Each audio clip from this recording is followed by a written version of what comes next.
The golden envelope arrived on a Tuesday, nestled between an overdue electricity bill and a final notice from the daycare center.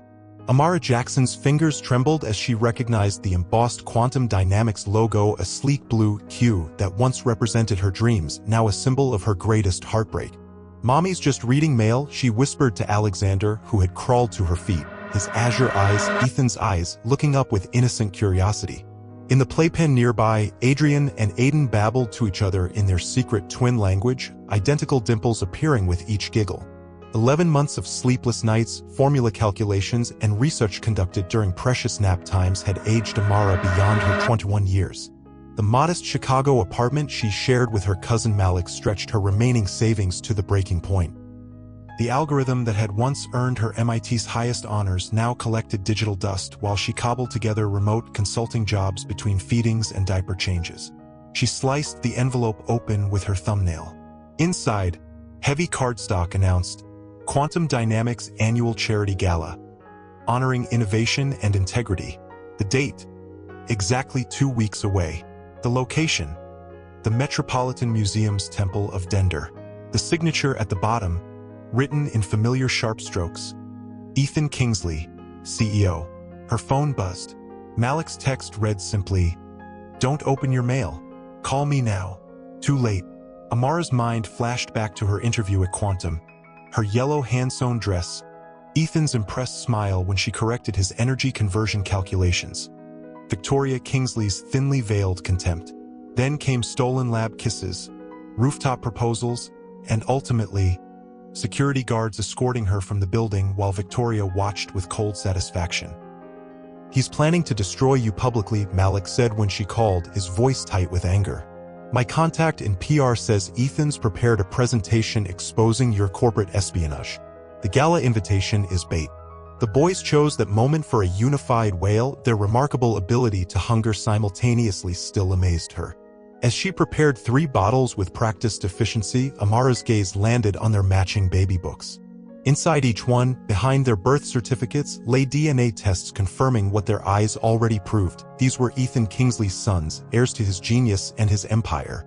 "I need a dress," Amara said finally. "Something unforgettable." "You can't seriously be considering going," Malik protested. Amara lifted Adrian to her shoulder, his tiny fingers curling into her shirt. "For a year I've hidden, gathered evidence, and protected our sons." Victoria manipulated everything, the fake documents, the offshore accounts, the meetings with competitors. "I have proof now." She looked at the 3 identical faces that had become her world. It's time their father learns the truth and chooses who he really believes. Ethan Kingsley stood at the wall of windows in his penthouse office, Manhattan glittering 40 stories below like the circuit boards he'd once soldered by hand.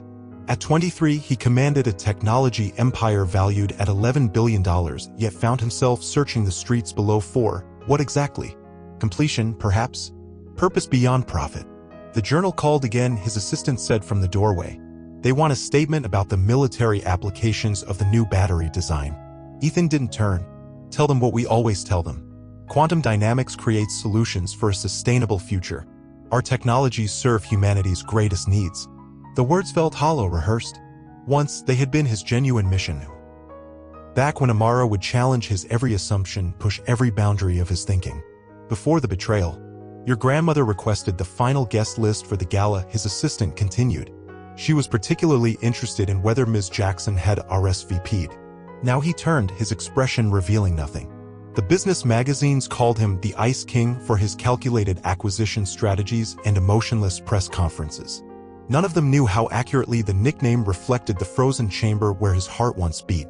"Has she?" he asked, voice carefully neutral. "Not yet, sir."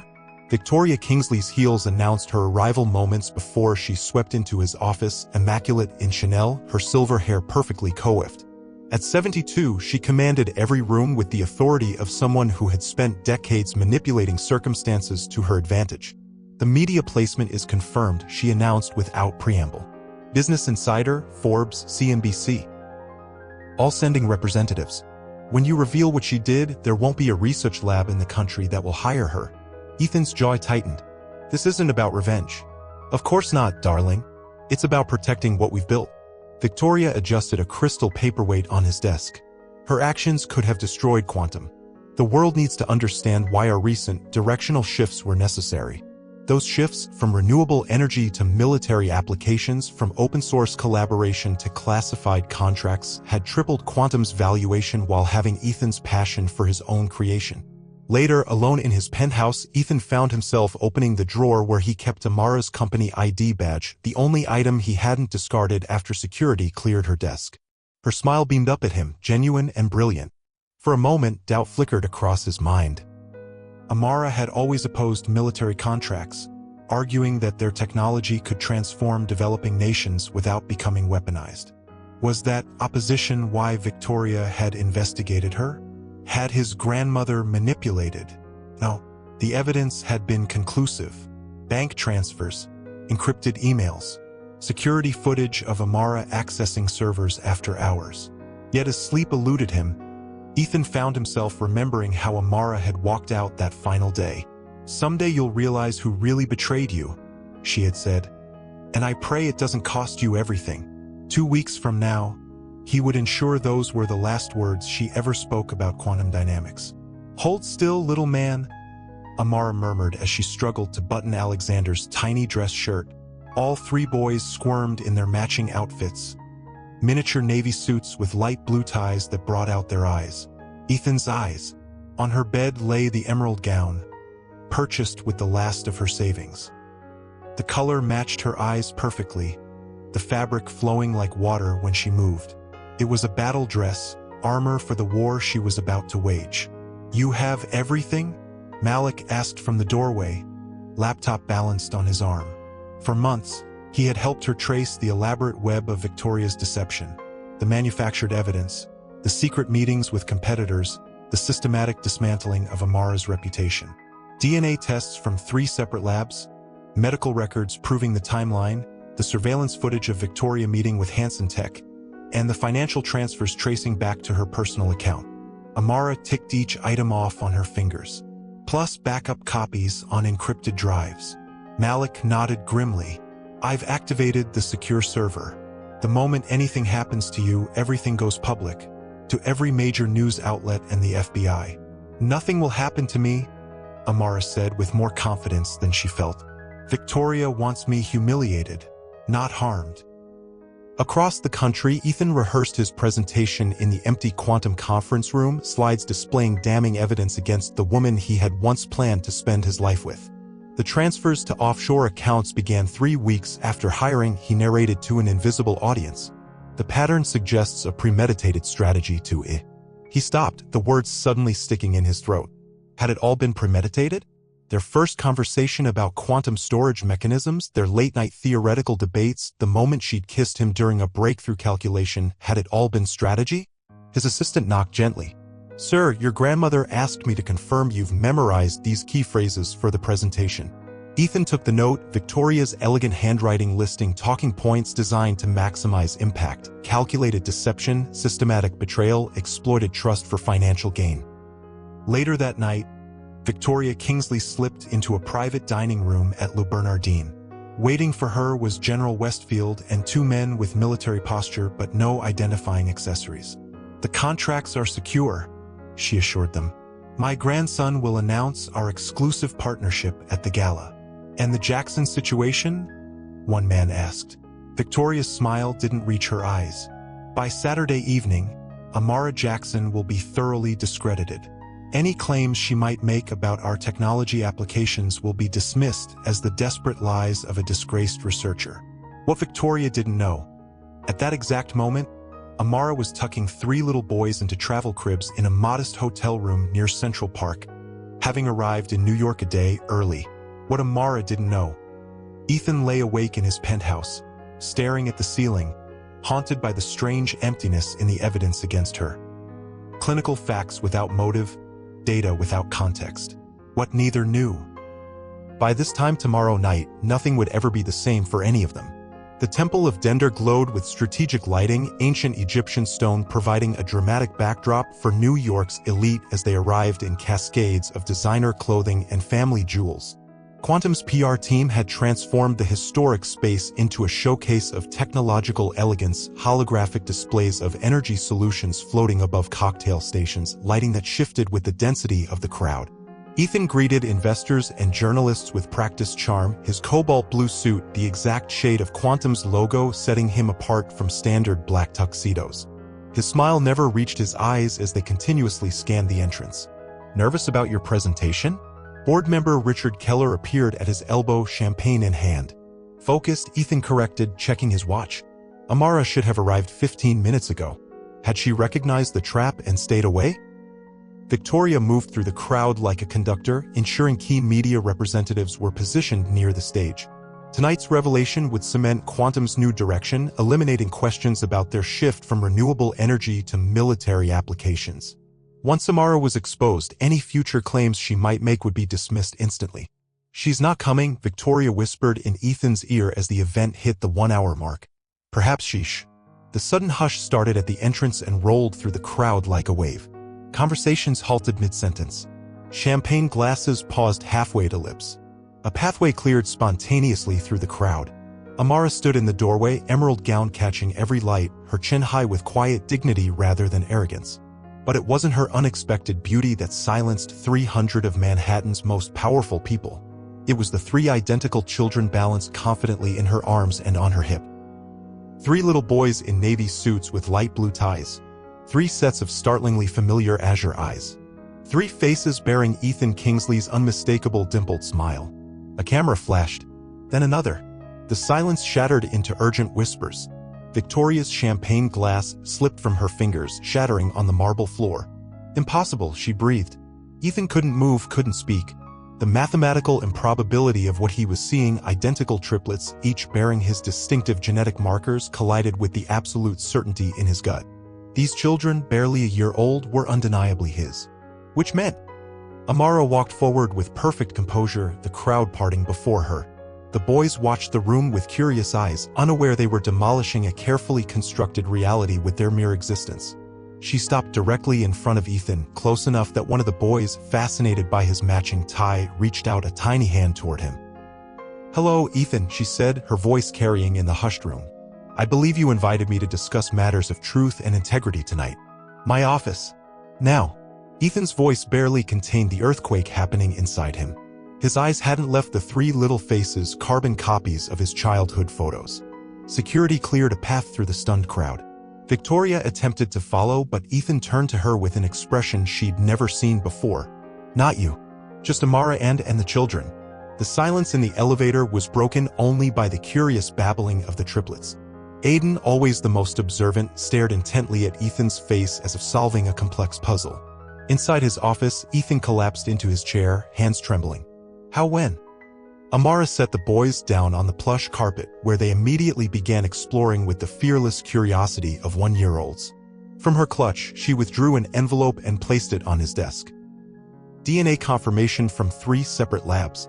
Medical records showing I discovered the pregnancy 2 weeks after you had security escort me out of the building. Prenatal documentation proving the timeline."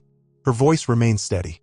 "Everything you need to verify that Alexander, Adrian, and Aiden Kingsley are your biological children."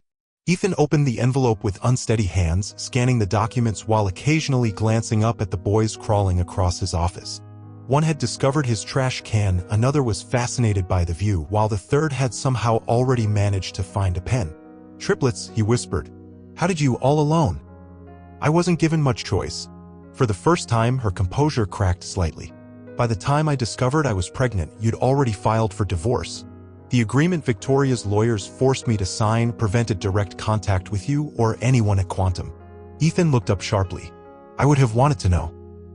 Regardless of what happened between us. Would you?" Amara's eyes flashed. "The man I married would have. But the man who believed I would betray everything we built together."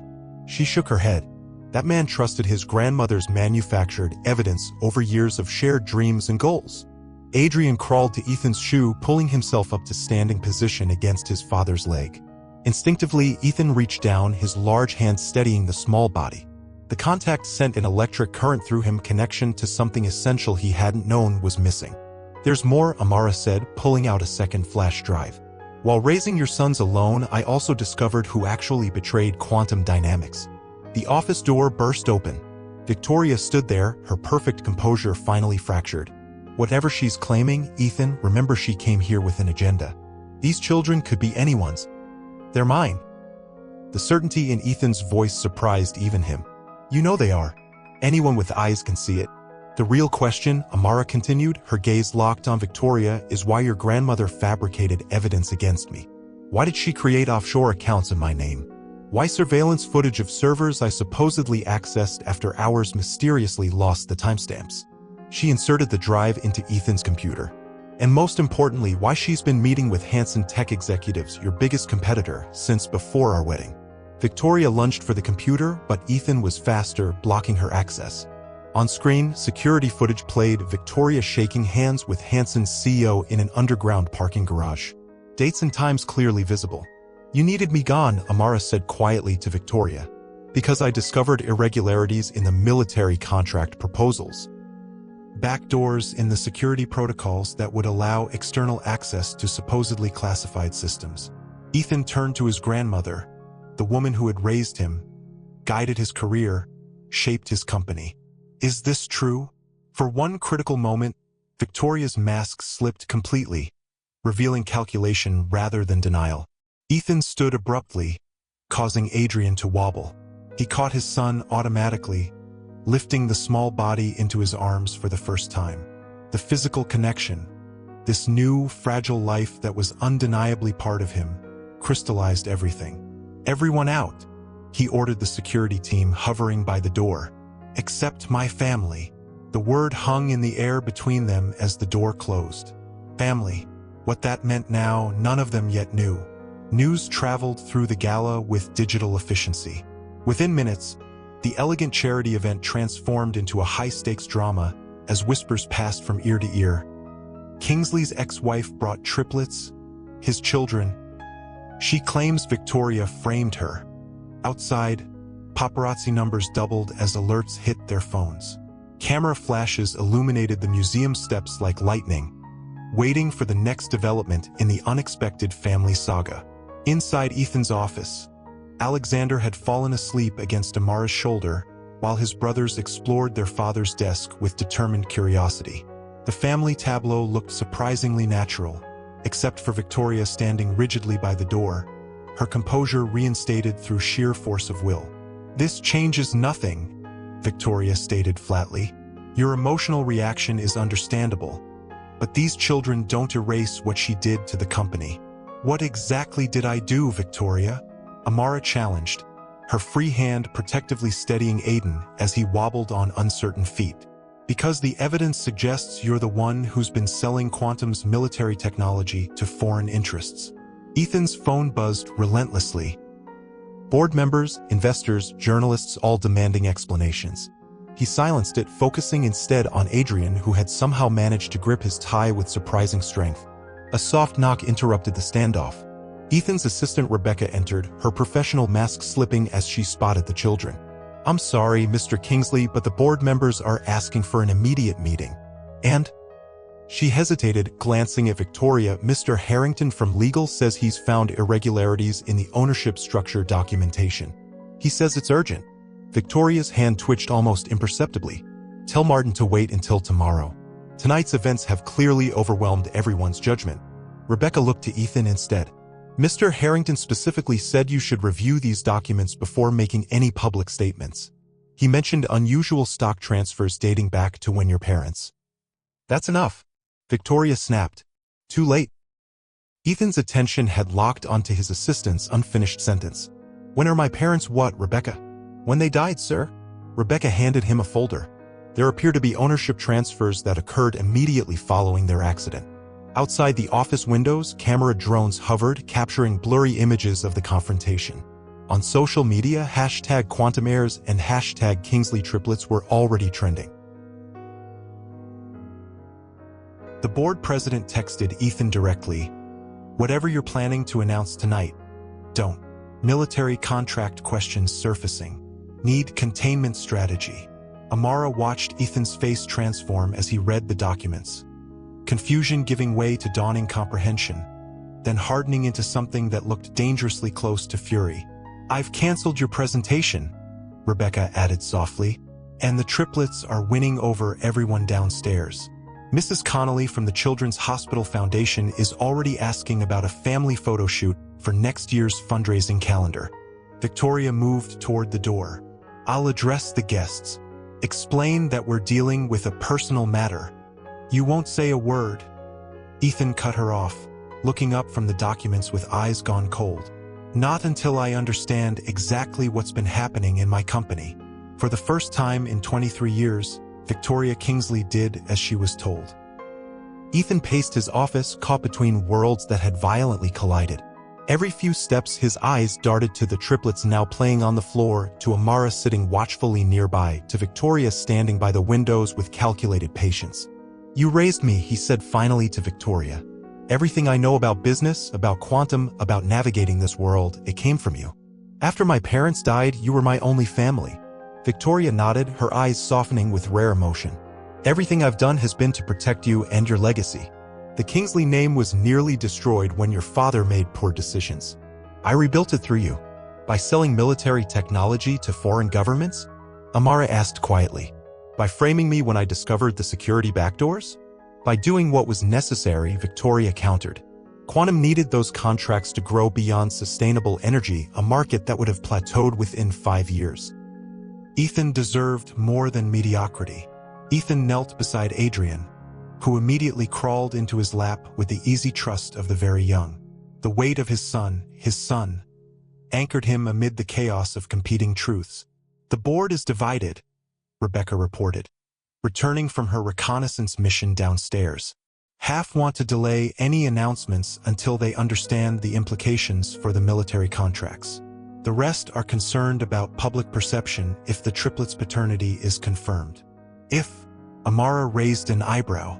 "The board suggested DNA tests," Rebecca clarified uncomfortably. Ethan looked at the 3 identical faces, each bearing his distinctive features. "That won't be necessary." "Don't be naive," Victoria interjected. "She appears after a year with 3 children claiming they're yours, just as we're finalizing the government contracts. The timing is suspicious at best."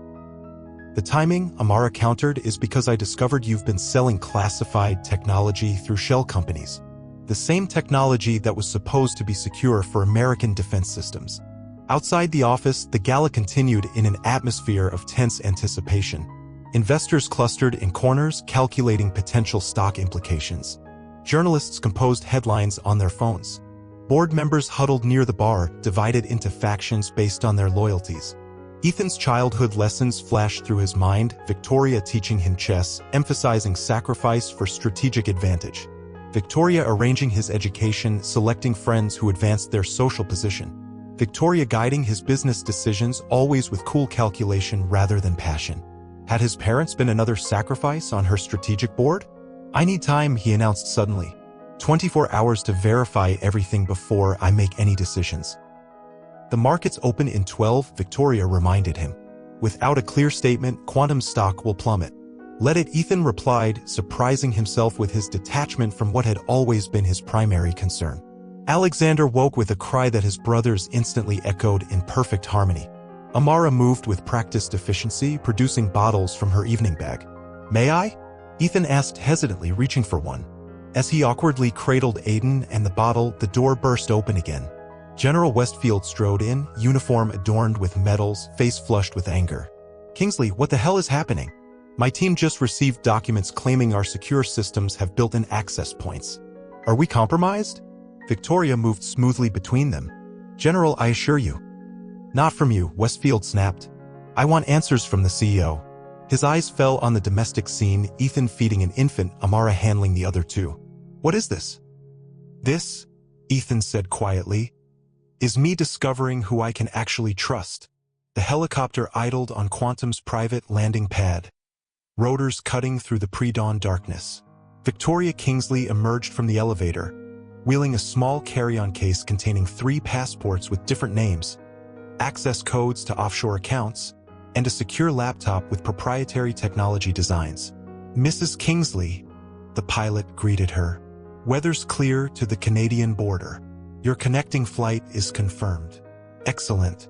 We depart immediately. Going somewhere, grandmother? Victoria froze. Ethan stood by the helicopter, hands in his pockets, exhaustion evident in the shadows beneath his eyes. He'd spent the night reviewing company documents, financial transfers, and security footage, each revelation more damaging than the last. A business meeting in Toronto, she recovered smoothly. Given the circumstances, I thought it best to handle it personally. With 3 passports? Ethan held up the documents he'd already discovered in her office safe, and the complete schematics for our quantum encryption system. 20 miles away, Amara packed the triplets' travel bags in their hotel room. Malik watched her with concern. You're leaving? After everything you've shown him? He still hasn't decided what to believe. Amara zipped the final bag with unnecessary force. Victoria raised him, shaped him. Those bonds don't break in one night, no matter what evidence I provide. Her phone buzzed with a text from an unknown number. Don't leave yet. Please. E. At Quantum headquarters, the standoff continued as dawn broke over Manhattan, painting the helicopter and 2 Kingsleys in golden light.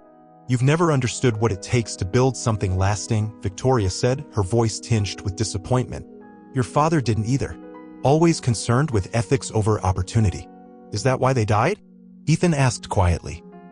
Because their ethics were inconvenient for your ambitions? Victoria's expression hardened. Their pilot was incompetent. It was a tragic accident. Their pilot was your personal recommendation, with interesting offshore payments the week before the crash.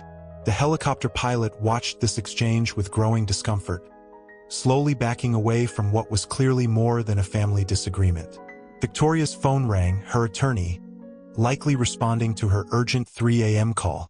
She reached for it just as Ethan's phone also chimed with an incoming call. Mr. Kingsley. His assistant's voice was tight with urgency. Ms. Jackson is on her way to the airport with the children. And there's another situation.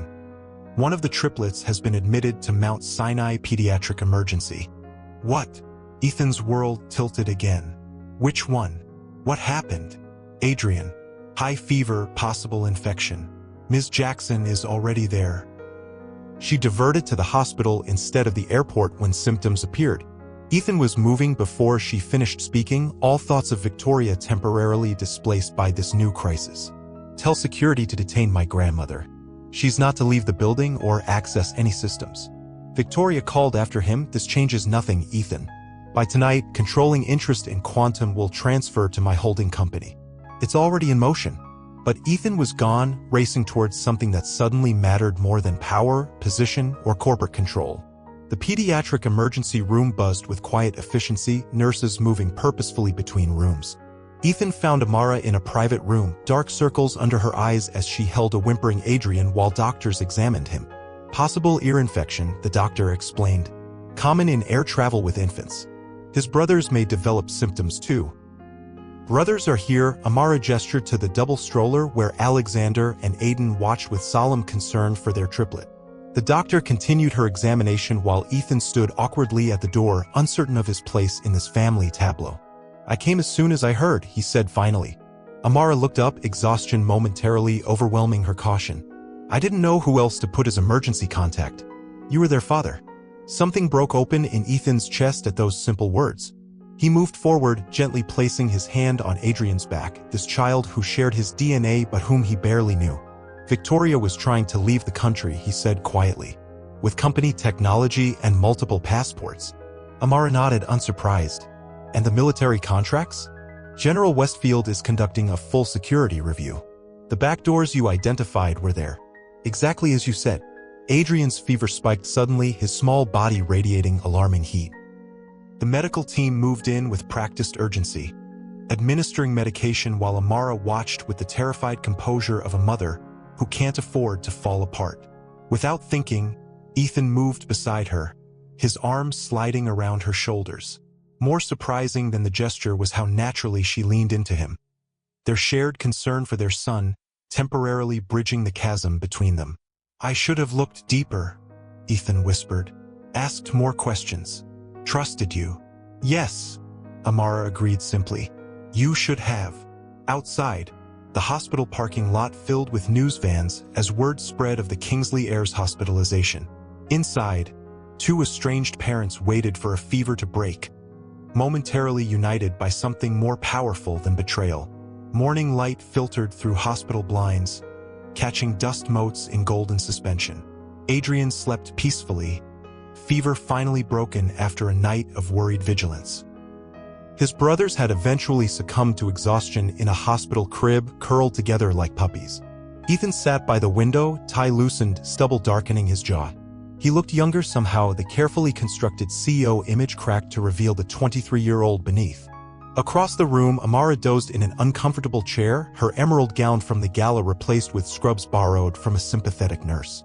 A soft knock preceded Rebecca's entrance. Ethan's assistant had worked through the night, her usual professional demeanor softened by the sight of the sleeping children. "Sir," she whispered, "there are developments you should know about." Ethan followed her into the hallway where hospital security kept reporters at bay. Rebecca handed him her tablet displaying Quantum's stock in freefall, down 31% in pre-market trading. "The board has called an emergency meeting for noon. They're voting on whether to remove you temporarily until the situation stabilizes." Ethan nodded, surprisingly unconcerned. "What else?" "Your grandmother's assistant came to me this morning. Apparently, she's been keeping records of her own." Rebecca swiped to reveal a document library. Financial transfers, meeting records, technology schematics sent to unauthorized recipients. "She says she can't continue being part of it." "Why help us now?" She said seeing those children changed everything. Rebecca hesitated. "There's more. About your parents' accident."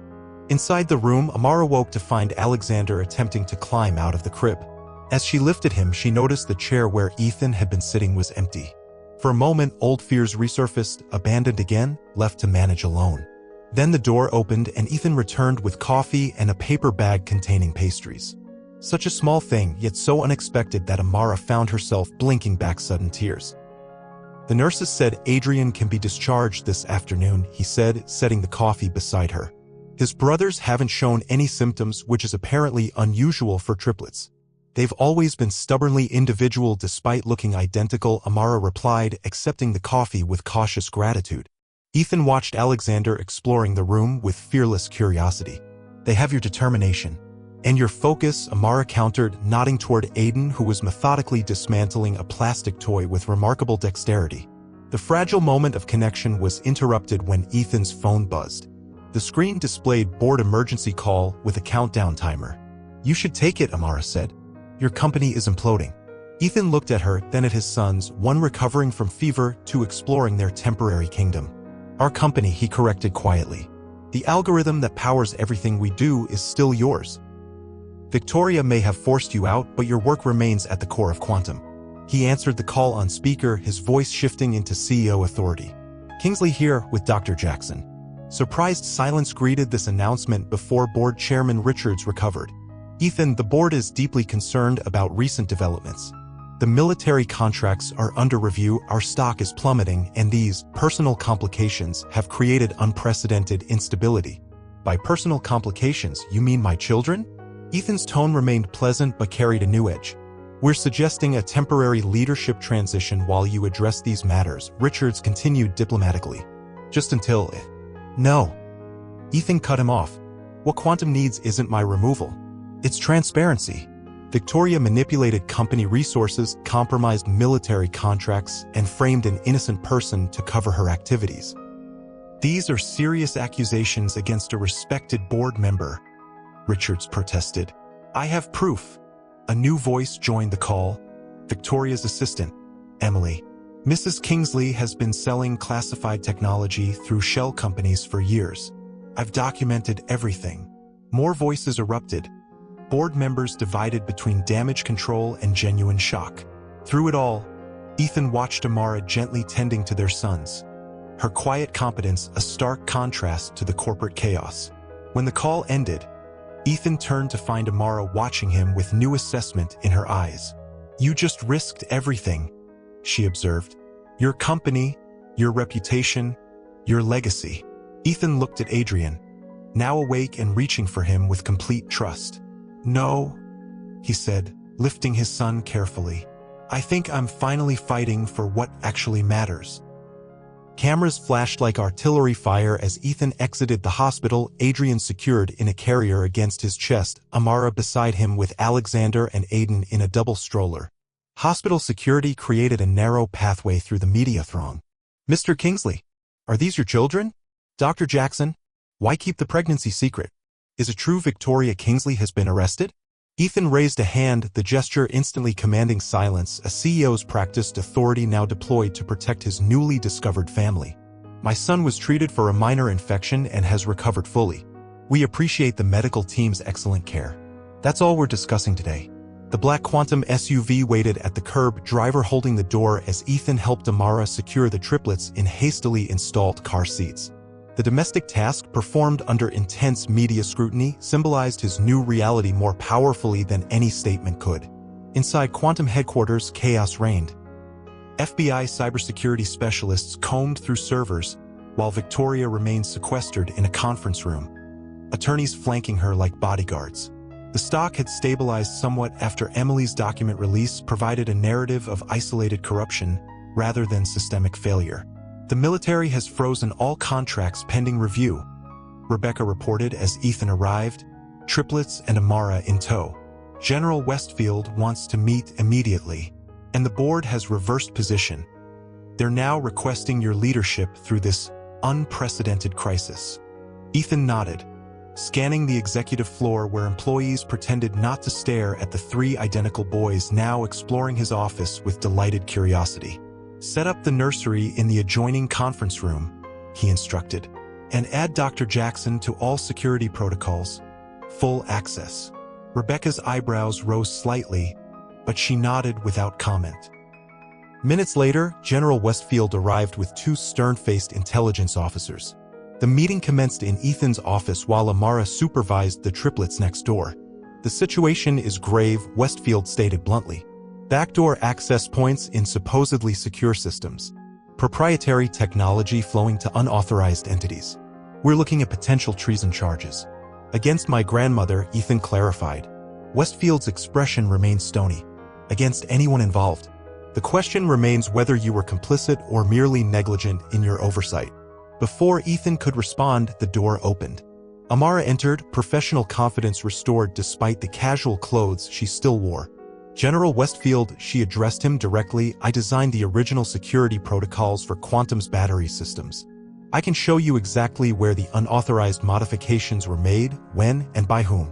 The general studied her with reassessment. "You're the whistleblower." "I'm the scapegoat who became a whistleblower," she corrected. "And I can help recover what's been compromised."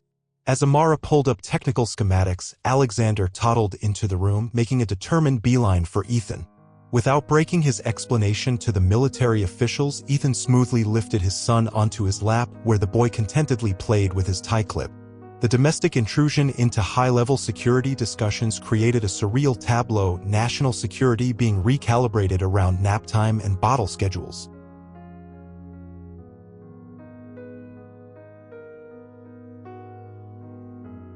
Across town, Victoria was escorted from Quantum Tower to an unmarked federal vehicle.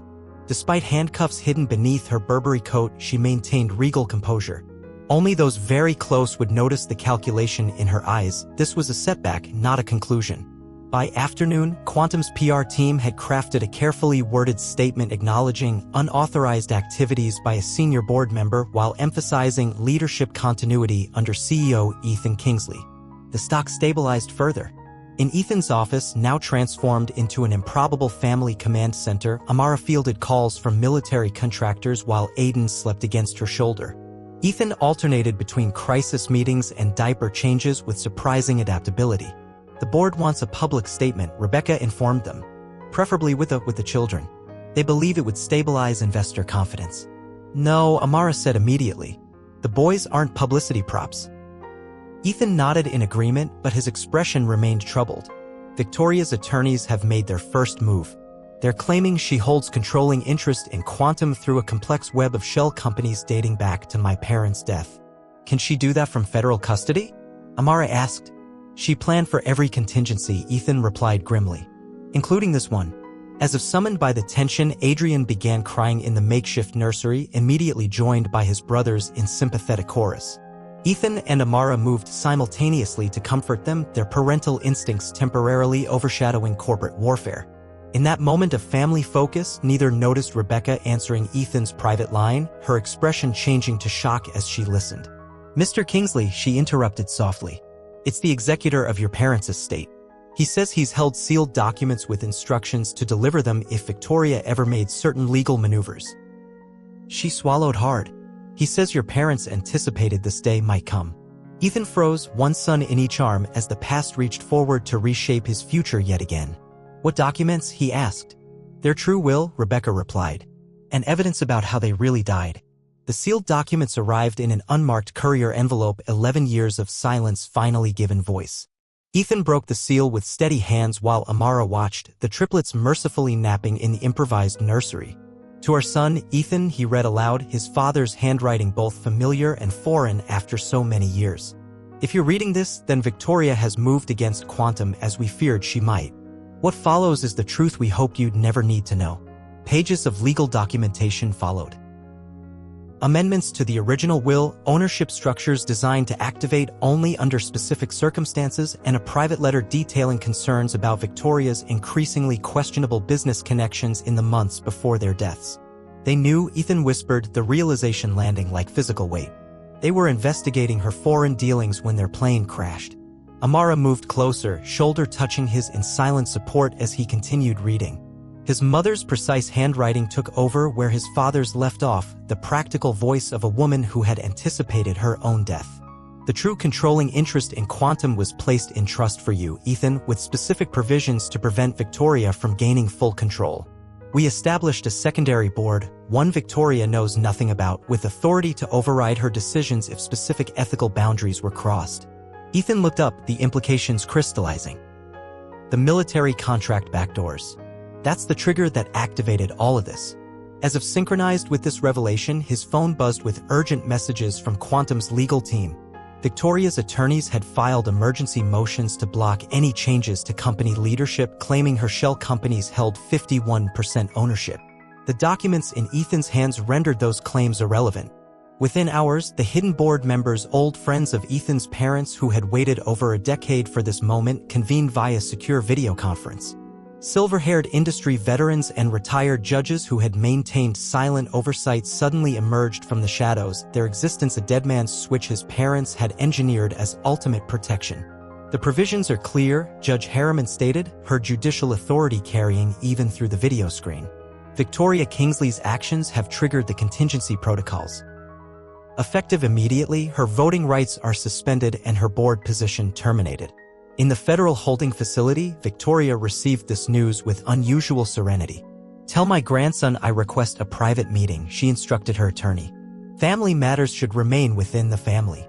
Back at Quantum, Ethan prepared for an emergency press conference while Amara helped Rebecca coordinate the military security team's access to compromised systems. "You don't have to face the media," Ethan told Amara as they stole a private moment. "This spotlight isn't what you signed up for." Amara glanced at their sons, now awake and playing under Rebecca's watchful eye. "I didn't sign up for raising triplets alone either, yet here we are." Her expression softened slightly. "Do what you need to do. We'll be here when it's done." The press conference proceeded with calculated precision. Ethan stood alone at the podium, his voice steady as he addressed the waiting cameras. Quantum Dynamics was founded on principles of innovation and integrity. Recent evidence has revealed that our board chairwoman, Victoria Kingsley, violated those principles through unauthorized technology transfers and corporate espionage. She has been removed from all positions within the company, effective immediately. Questions erupted, but Ethan continued undeterred. "Furthermore, I want to address the personal news that has emerged. Dr. Amara Jackson, Quantum's former lead researcher, and I share 3 children, triplet sons born after our separation. The circumstances of our separation were based on fabricated evidence created by Victoria Kingsley.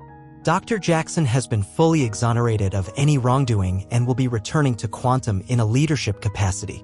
More questions shouted, but Ethan raised his hand. "Finally, I want to address our military and governmental partners directly. Quantum is conducting a complete security audit of all systems. We have identified the compromised technologies and are implementing immediate safeguards.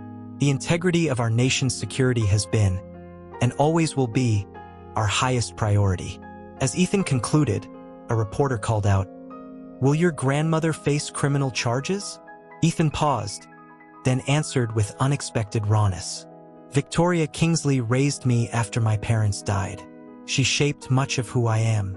And yes, she will face the full legal consequences of her actions, as must we all." When he returned to his office, Ethan found Amara standing by the window. Aiden balanced on her hip as they looked out at the Manhattan skyline. "You did well," she said without turning. "It doesn't feel like victory," Ethan admitted, loosening his tie. "More like surviving a catastrophe. That's parenthood in a nutshell," Amara replied with the ghost of a smile, finally turning to face him. "Speaking of which, we need to discuss what happens next for them, for us." Before Ethan could respond, his secure line rang. The federal prosecutor handling Victoria's case needed an immediate decision regarding the evidence about his parents' death. Did he want to pursue those charges, knowing what it would mean for the woman who raised him? The weight of legacy, justice, and family hung in the balance as Ethan reached for the phone. Morning sunlight painted golden rectangles across the penthouse floor where Alexander and Adrian conducted serious business with building blocks. Their concentrated expressions, identical furrows between identical brows, mirrored Ethan's own focus when solving engineering problems. 2 weeks had transformed the sleek bachelor space. Designer furniture now shared territory with colorful playmats. Italian marble countertops hosted bottle warmers. The glass coffee table had been replaced with something rounded and childproof. These physical changes reflected the more profound transformation in Ethan himself. "They need consistency," Amara had insisted when he offered the penthouse's guest wing. "Moving between places confuses them. They stay with me at the hotel until we figure out permanent arrangements." Yet she had relented for this Sunday morning visit, a tentative step toward co-parenting rather than parallel parenting. She sat cross-legged on the floor nearby, helping Aiden sort blocks by color, her guard noticeably lowered in the privacy of Ethan's home.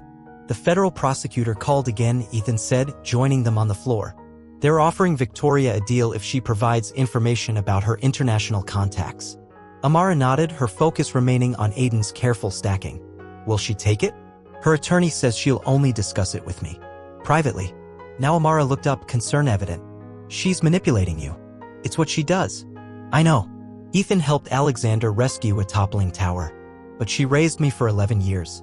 I can't just pretend she didn't try to destroy both of us?" Amara finished quietly. "Or potentially cause our sons to grow up never knowing their father?" The unspoken question hung between them. How much forgiveness did family deserve? How much accountability? Adrian abandoned his blocks and crawled into Ethan's lap, a gesture of uncomplicated trust that made the complexities of adult relationships seem absurdly convoluted by comparison. Later that afternoon, under heavy security, Ethan visited Victoria at the Federal Detention Center. Age and circumstances had finally marked her silver hair lacking its usual perfect styling, designer clothing replaced by standard-issue garments. Yet her posture remained regal, her gaze calculating as ever. "You look tired," she observed as he sat across from her. "Children will do that. Especially 3 at once." "Why did you do it?" Ethan asked simply. "All of it. The technology transfers. Framing Amara. Taking control of quantum after my parents died." Victoria's smile held genuine affection despite everything. "Because I was protecting you from your father's naivety. James was brilliant but foolish, just like you.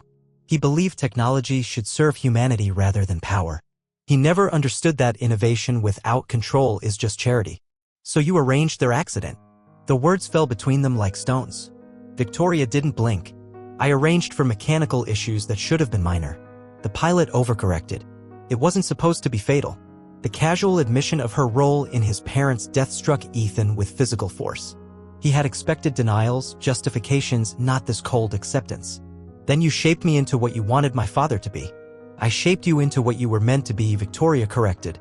"Everything I did, including removing that girl when she began influencing you toward your father's idealism, was to secure your future." "My son's future?" Ethan challenged. "Did you consider them when you separated me from their mother?" Victoria's expression hardened. "I didn't know about the pregnancy. That was an unfortunate oversight." Across town, Amara faced her own confrontation with the past. Malik had arrived from Chicago, bringing the remaining evidence they had gathered against Victoria. "You're too forgiving," he argued in her hotel suite while the triplets napped. Ethan believed the worst about you without question. He discarded you on his grandmother's word. He was manipulated his entire life, Amara countered.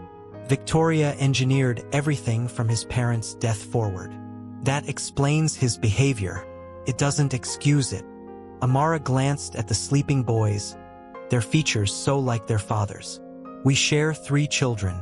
Finding a way forward isn't forgiveness. It's necessity. At Quantum headquarters, Rebecca coordinated the company's rebuilding efforts. Military contracts underwent comprehensive security reviews. Victoria's network of shell companies was methodically dismantled. And most significantly, Amara's original ethical framework for technology applications was reinstated as corporate policy. When Ethan returned from the detention center, he found Amara waiting in his office, her expression guarded but determined. Victoria confessed, he said without preamble, to everything, including my parents. Amara's composure cracked slightly, genuine empathy breaking through her careful distance. I'm sorry, Ethan. I've spent my life trying to please someone who saw me as merely an extension of her ambitions. The realization settled into him with hollow finality. Everything I've built has been contaminated by her influence. Not everything, Amara said quietly, nodding toward the tablet displaying the triplets' morning photos. Some things are entirely yours, untouched by her calculations. Their eyes met with new understanding. Not forgiveness exactly, but recognition of shared wounds and shared healing. We need to discuss what happens next, Amara continued. For Quantum. For the boys. For whatever this is between us. Ethan nodded, the weight of decisions pressing upon him. I know what I want. But after everything that's happened, I'm not sure I have the right to ask. Ask anyway, Amara replied, her voice barely above a whisper.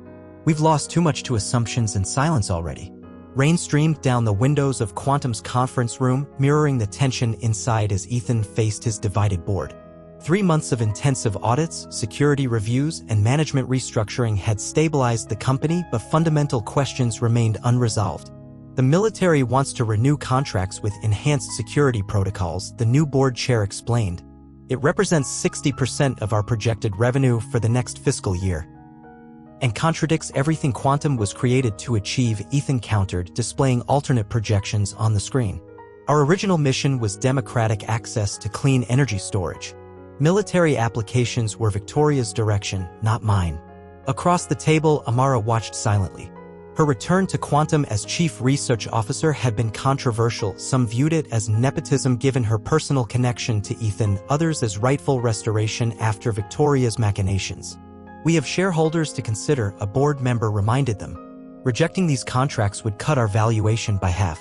Then it will be an accurate valuation of what we truly are, Ethan replied, rather than what Victoria pretended we were. The debate continued for hours, philosophical divisions emerging that had long been suppressed under Victoria's control. When they finally adjourned without resolution, Ethan and Amara walked silently to his office where Rebecca waited with updates on the triplets. They've been finger painting, she reported with the slightly harried look of someone whose professional wardrobe had recently encountered toddler creativity. The Quantum daycare staff requested additional smocks for tomorrow. Amara smiled despite her exhaustion. The corporate daycare center, established within weeks of the boys' dramatic introduction to Quantum, had become an unexpected recruitment advantage for the company. We'll bring extras from home. Home. The word hung between them, its meaning still evolving. After weeks of hotel living, Amara had finally accepted Ethan's offer to renovate the penthouse's entire east wing into a separate living space for her and the boys.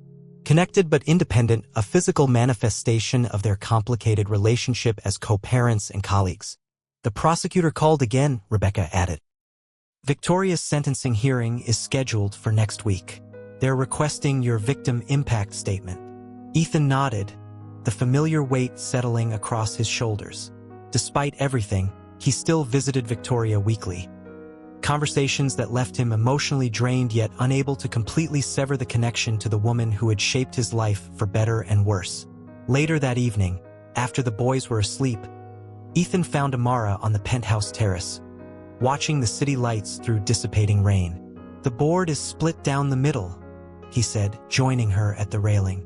My deciding vote determines Quantum's future direction. It always did, Amara replied.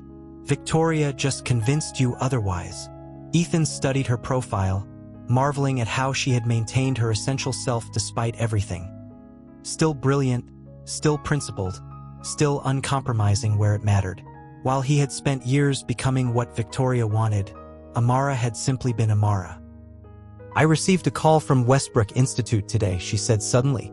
They're offering me research directorship of their new sustainable energy initiative. Complete autonomy, double my current salary, and a family housing allowance. The announcement hit Ethan with unexpected force. You're leaving. I'm considering options. Amara turned to face him directly. The boys and I can't live in this halfway arrangement forever, Ethan. Connected but separate. Co-parents and colleagues without addressing what happened between us. I thought you needed time. Space. I did. I do. She sighed, frustration evident. But I also need clarity. Are we rebuilding something together personally, not just professionally? Or are we just two people who share children and a workplace? The question stripped away months of careful diplomacy between them. In the silence that followed, the city hummed below, indifferent to personal crossroads happening 40 stories above.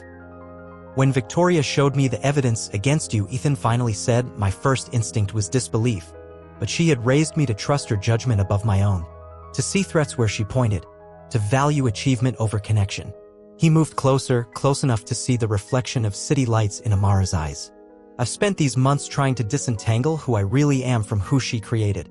The only certainty I've found is that losing you was the greatest mistake of my life, one I made before I even knew about our sons. Amara's expression remained carefully neutral. And if Westbrook offers a better future for me? For our children? Then I would follow you there, Ethan said simply. Quantum was my father's dream, twisted by Victoria's ambition. But you and our sons, you're my future. If you'll allow it. The admission hung between them, Ethan's most honest truth offered without calculation or strategy, the final break from Victoria's lifelong influence. Amara's phone chimed with the baby monitor alert, one of the boys stirring. The moment of vulnerability passed as she straightened, professional composure returning. We should discuss this after you've made your decision about the military contracts, she said. Some choices define who we truly are, Ethan. I need to know that man before I can answer. As she left to check on their sons, Ethan remained on the terrace, the weight of intertwined decisions pressing upon him. By morning, he would need to choose which legacy would truly define quantum dynamics, and by extension, himself. The courthouse steps swarmed with media, cameras tracking Ethan's arrival for Victoria's sentencing hearing. He navigated through the crowd with practiced calm, Rebecca creating a buffer between him and the shouted questions. Inside, the courtroom's hushed formality provided stark contrast to the circus outside. Victoria sat at the defendant's table, her attorney whispering last-minute advice. When she turned and saw Ethan, genuine emotion flickered across her face, a rare crack in her composed facade. The proceedings moved with judicial efficiency. Charges read, pleas acknowledged, mitigating factors considered. When the judge invited victim statements, Ethan approached the podium, aware of every eye in the room following his movement.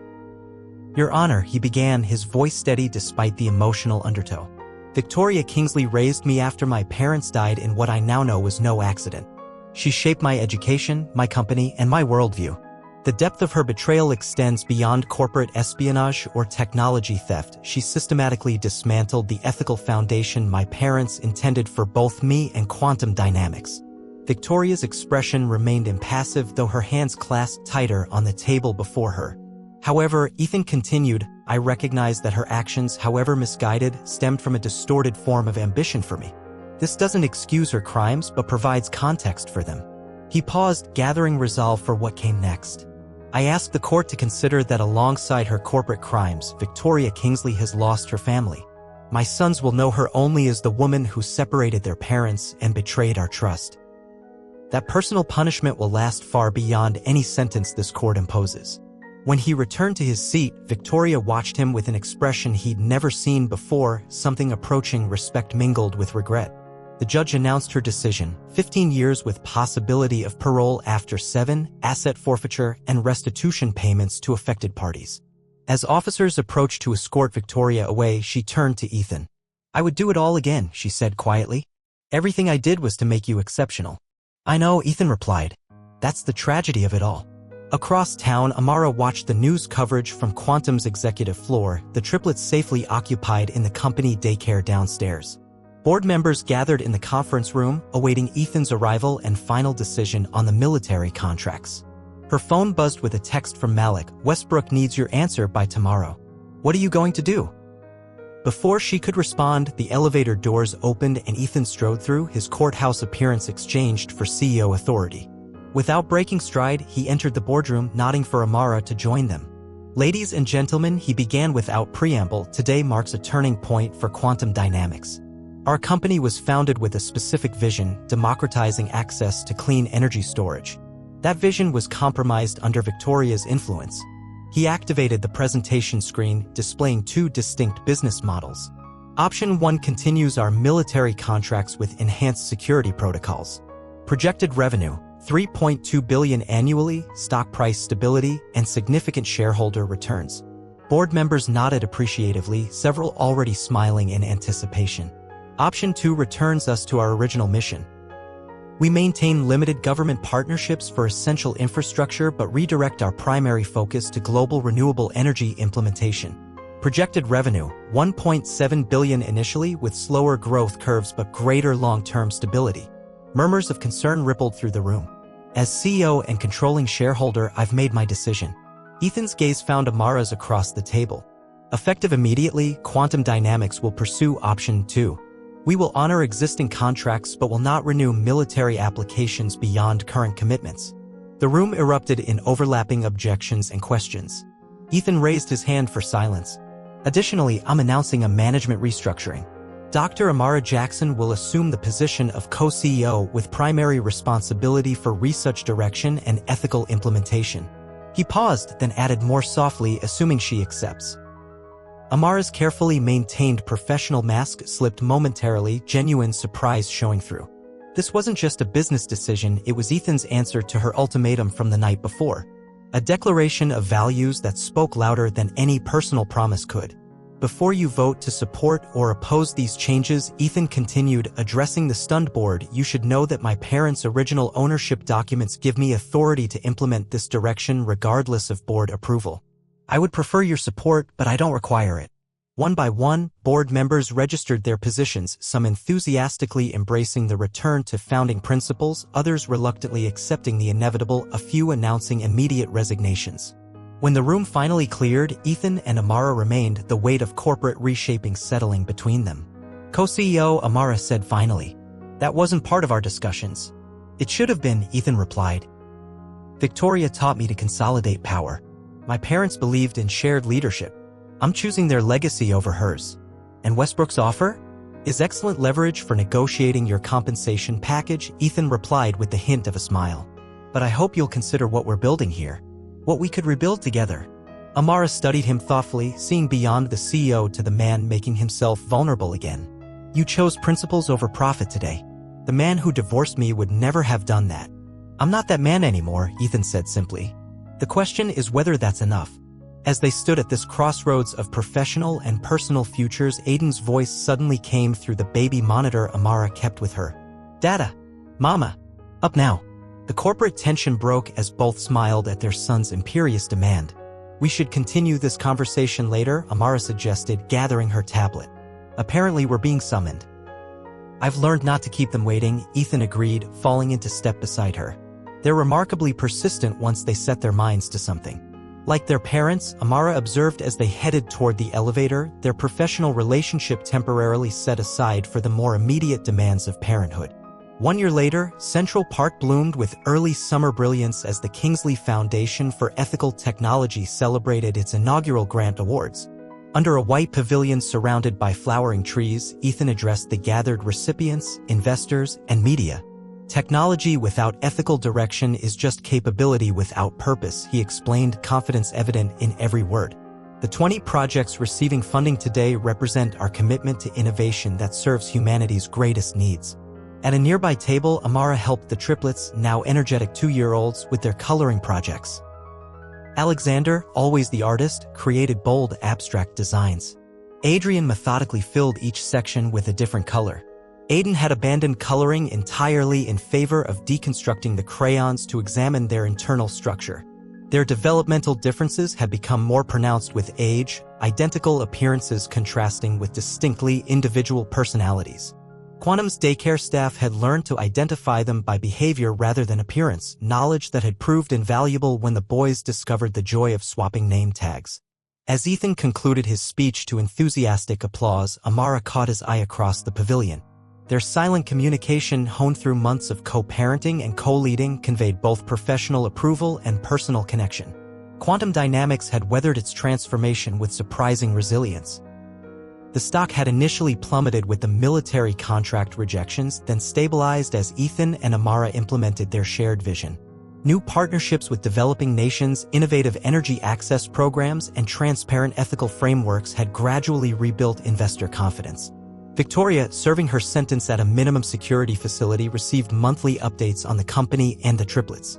Her relationship with Ethan remained complicated, regular visits filled with strategic advice he carefully filtered through his own ethical lens. She had yet to meet her great-grandsons in person, a boundary Amara maintained despite Ethan's occasional wavering. As the event concluded, Rebecca approached with her tablet displaying breaking news.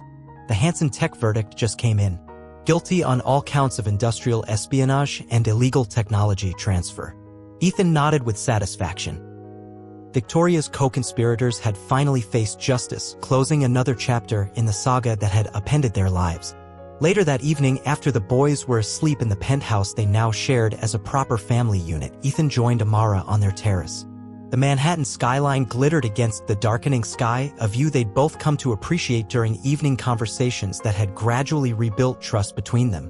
One year, Amara mused, accepting the glass of wine Ethan offered. Sometimes it feels like everything changed overnight. Other times it feels like we're still figuring it out day by day, Ethan finished, settling beside her. Which we are. The past year had been a careful reconstruction of Quantum's mission, of their professional partnership, and most delicately, of their personal relationship. Trust rebuilt through consistent actions rather than declarations. Respect reinforced through equal partnership. Love rediscovered in small moments of cooperation and connection. 6 months earlier, they had remarried in a private ceremony with only the triplets and closest friends as witnesses. No grand gestures or public statements, just a quiet commitment to the family they had become against all odds. The board approved the expansion into rural India, Amara noted, changing to comfortable shop talk.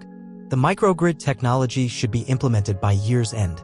Ethan nodded, professional pride evident. Your modified algorithm reduces production costs by 30%. We'll reach twice as many communities. The conversation flowed easily between personal and professional topics, their lives so thoroughly intertwined that the boundaries had become pleasantly blurred. The broken trust that Victoria had engineered had been replaced by something stronger, forged through crisis and choice rather than inherited. I have something for you, Ethan said, suddenly reaching into his pocket. He produced a small velvet box that instantly brought Amara back to their first engagement years before. Inside lay not a ring, but a delicate key on a platinum chain. What's this? She asked, lifting it curiously. I bought the brownstone on 73rd Street, Ethan explained. The one with the garden you loved when we walked past it. Amara looked up in surprise. The penthouse had become their home, but they had often discussed finding somewhere with outdoor space for the boys as they grew older. Victoria's penthouse was never truly ours, Ethan continued. It represented what she wanted for me, not what we want for our family. I thought perhaps we could design the new place together, create something that belongs just to us and the boys. The gesture represented more than real estate, it was the final break from Victoria's influence, a new foundation untouched by past manipulation. There's one more thing, Ethan added, reaching for his phone. He pulled up architectural renderings of a glass and steel building. The Amara Jackson Research Center at MIT. Your algorithm's patent royalties have been funding it anonymously. The university is prepared to announce it whenever you're ready. Tears gathered in Amara's eyes, not for the recognition itself, but for what it represented. Her work, her name, her legacy preserved independently from Quantum or the Kingsley name. You once told me I had to decide who I truly was, Ethan said quietly. Not Victoria's creation. Not my parents' legacy. Just me. He took her hand, the simple gold band on her finger catching the city lights. I'm still discovering that person every day, but I know one thing with absolute certainty. I'm the man who loves you and our sons more than any company, achievement, or ambition. Amara leaned against him, years of caution and guardedness finally released into simple acceptance. From the nursery monitor came the soft sounds of their sleeping children. Alexander's light snoring, Adrian's occasional murmured words, Aiden's restless movement. Their family, built not from Victoria's calculated ambition or even his parents' well-intentioned legacy, but from their own choices, forgiveness, and second chances, was Ethan's true inheritance and greatest achievement. And unlike Quantum's technological innovations, it belonged to no one but themselves.